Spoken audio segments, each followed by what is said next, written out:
Ежегодно в преддверии новогодних праздников жителям ГИ Аполлон Захаров создает снежные скульптуры символов года.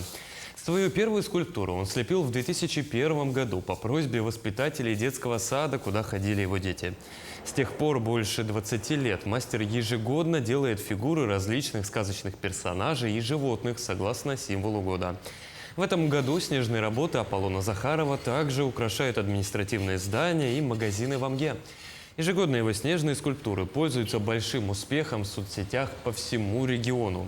В среднем на одну работу мастер отводит от 3 дней, исходя из размеров заказа.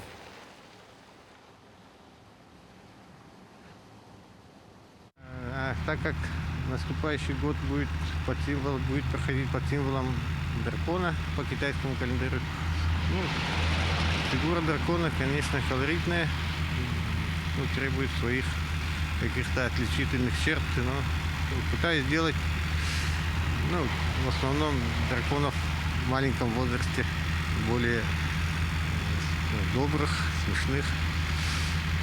Надеюсь, следующий год будет мягким, несмотря на то, что будет год дракона.